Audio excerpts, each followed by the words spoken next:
আগে গতকালই আমরা এক্সক্লুসিভ দেখিয়েছিলাম কসবায় স্বাধীনতা সংগ্রামীর আশ্রম প্রমোটিং এর ছক।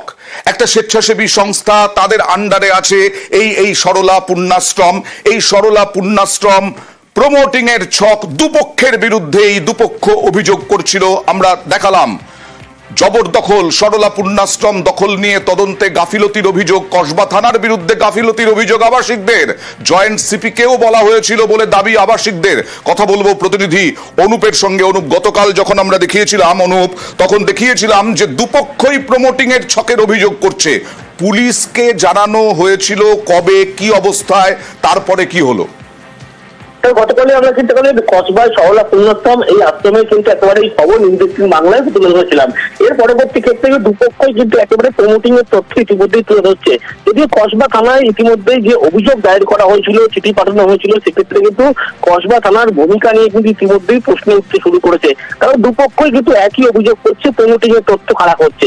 এক্ষেত্রে কসবা থানার পুলিশের পক্ষ থেকে কোনো রকম কর্ণপাত করা হয়নি, এমনটাই কিন্তু আশ্রম কর্তৃপক্ষ তাদের দাবি। শুধুমাত্র কসবা থানায় joint CP Kolkata police commissioner, DC, ESD প্রত্যেককে কিন্তু চিঠি করা হয়েছিল, যাতে এই যে প্রমোটিং এর তথ্য ফুটে আসছে এই বিষয়ে কিন্তু একেবারে তদন্ত করা হয়। এবং যে বলা হচ্ছে এনজিও সংস্থার বিরুদ্ধে অভিযোগ করা হচ্ছে, যে এনজিও সংস্থা যে অভিযোগ করেছিল তাদের বিরুদ্ধে যে প্রমোটিং তথ্য খারাপ হচ্ছিল, কিন্তু এনজিও সংস্থা কিন্তু পাল্টা প্রমোটিং তথ্য খারাপ হচ্ছে।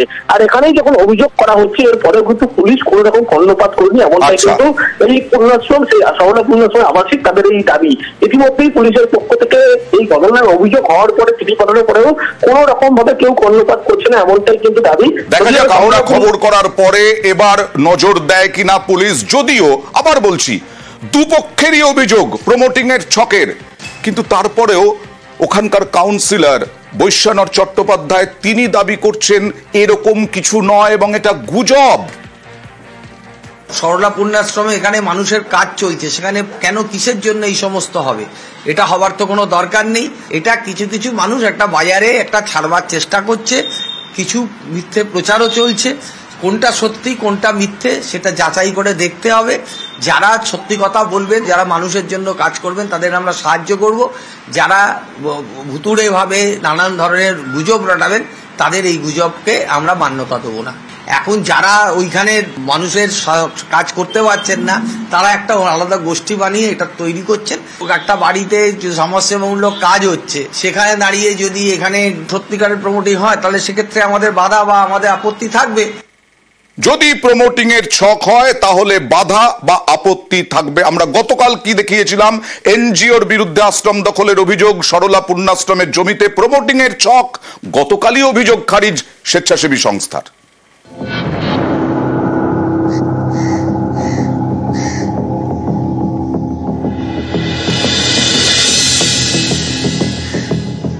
কসবা সরলা পুণ্যাশ্রম স্বাধীনতা সংগ্রামীর আশ্রম।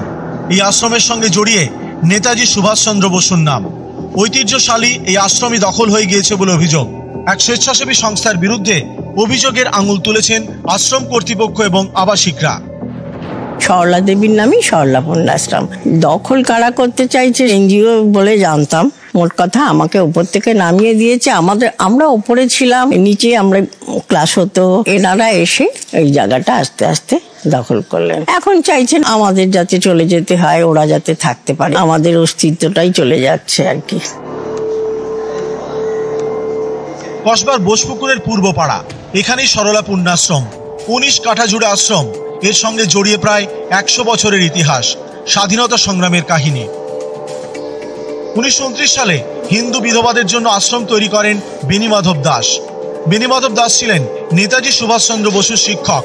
তিনি প্রথমে বাড়িতে আশ্রম চালু করেন, তারপর সুভাষচন্দ্র বসুর উদ্যোগে কসবায় আশ্রমের জন্য জমি পান। সেখানে 1940 সালে আশ্রম তৈরির কাজ শুরু হয়, শেষ হয় 1959-এ। বেণীমাধবের স্ত্রী সরলা দেবীর নামে আশ্রমের নাম রাখা হয় সরলা পুণ্যাশ্রম। আশ্রম দেখাশোনা করতেন বেণীমাধব সরলার 2 মেয়ে কল্যাণী এবং বীণা। বীণা দাস ছিলেন স্বাধীনতা সংগ্রামী। 1932 সালে গভর্নর স্ট্যানলি জ্যাকসনকে লক্ষ্য করে গুলি চালান। এর জন্য বীণা দাসকে 9 বছর জেল খাটতে হয়। এই স্বাধীনতা সংগ্রামী বীণা দাস একসময় যে আশ্রম চালাতেন, সেটাই এখন দখল হয়ে গিয়েছে বলে অভিযোগ।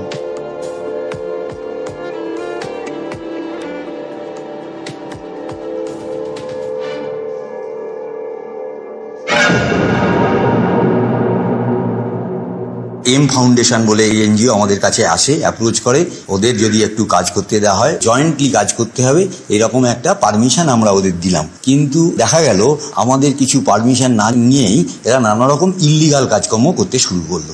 বেশ কয়েকবার এইখানে প্রমোটারের লোকজন এসেছিল এবং তারা মাপামাপিও শুরু করেছিল। এনজিও সংস্থাতে মাথা ঘামাচ্ছেন শৈবাল গাঙ্গুলি আর বনশ্রী ভট্টাচার্য, এরাই সব করছে।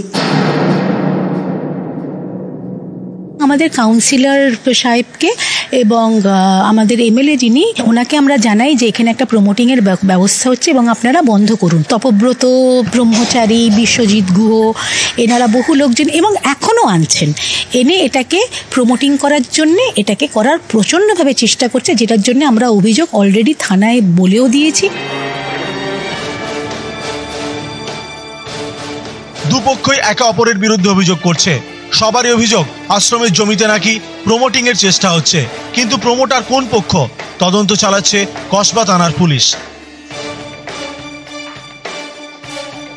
অনুপ চক্রবর্তী, নিউজ 18 বাংলা। 1775 সালের 5ই আগস্ট মহারাজা নন্দকুমারের ফাঁসি হয়েছিল। এই এলাকা হেস্টিংসে, কলকাতায় হেস্টিংসে তার জন্য ফাঁসির মঞ্চও তৈরি হয়েছিল, কিন্তু সেই ইতিহাস আবর্জনায় ঢাকা। সেই ইতিহাস এখন প্রায় ভ্যাট, সেই ইতিহাস অবহেলায় পড়ে রয়েছে। তৎকালীন ব্রিটিশ সরকারের ফাঁসির বরণ করেন মহারাজা নন্দকুমার। মৃত্যুর সময় গঙ্গা থাকবে চোখের সামনে, এটাই শেষ ইচ্ছে ছিল তার। সেই মতো বিদ্যাসাগর সেতুর সামনেই হেস্টিংসে কুয়ো তৈরি হয়, ফাঁসির মঞ্চ বানানো হয়। ইতিহাস বিজড়িত সেই কুয়ো আস্তাকুর। কি বলছেন স্থানীয় বাসিন্দারা, দেখুন। হয় না বলতে গেলে কি আছে, এখানে পিডব্লিউডি লোক নিজের ইচ্ছের মতন কাজ করে। এখানে রোজ সকালবেলা ঝাড় দিয়ে যায়, কিন্তু ভেতরে ঢোকে না। কেন দেয় না সেটা তো বলতে পারবো না। বাইরে ঝাড় দেয়, ভিতরে কোনোদিন ঝাড় দেয় না। ভিতরে আমরা বসি, আমরা দিয়ে এখান দিয়ে চলে যাই। ওর পরে কিছু কিছু ফালতু ছেলেরা এসে ভিতরে এসে মদ খায়, খেয়ে নোংরা করে দিয়ে চলে যায়। পিডব্লিউডি খালি বাইরের কন্ট্রাক্টটা ঝাড়ে, ভিতরে ঝাড়ে না কোনোদিন। এখন বলা হচ্ছে যে সাজিয়ে গুছিয়ে তোলা হবে, কিন্তু এতদিন কেন এইভাবে ইতিহাস অবহেলায়? কথা বলবো প্রতিনিধি সুস্মিতার সঙ্গে। সুস্মিতা,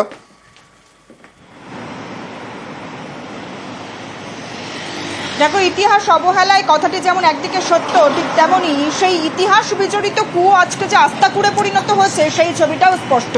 শুধু আস্তাকুর, জঞ্জাল, নোংরা, আবর্জনা সেটা নয়, সেই একই জায়গায় অর্থাৎ মহারাজা নন্দকুমারের যে ফাঁসির জন্য যে কুয়ো খোঁড়া হয়েছিল এবং সেই কুয়ো মধ্যে যেখানে ফাঁসি মঞ্চ প্রতিষ্ঠা করা হয়েছিল, ফাঁসি মঞ্চ তৈরি করা হয়েছিল, যেটির দায়িত্বভার, রক্ষণাবেক্ষণের দায়িত্বভার পিডব্লিউডির হাতে এবং তার সঙ্গে অবশ্যই কলকাতা পুরসভাও এর দায়িত্বভার কিছুটা বর্তায়। তা সেই জায়গায় এই মুহূর্তে রাত গড়ালেই, সন্ধে হলেই বসে মদের আসর এবং সেখানে যত্রতত্র ছড়িয়ে রয়েছে মদের বোতল। শুধু মদ নয়, হয় অসাধু কার্যকলাপও, এমনটাই অভিযোগ করছে স্থানীয় বাসিন্দারা। এবং তাদের এমনটাও অভিযোগ যে সেখানে এত পরিমাণ মদ্যপদের উপদ্রব বাড়ে, রাত বাড়লে সেখান দিয়ে যাতায়াত করা এক প্রকার অসাধ্য হয়ে যায়।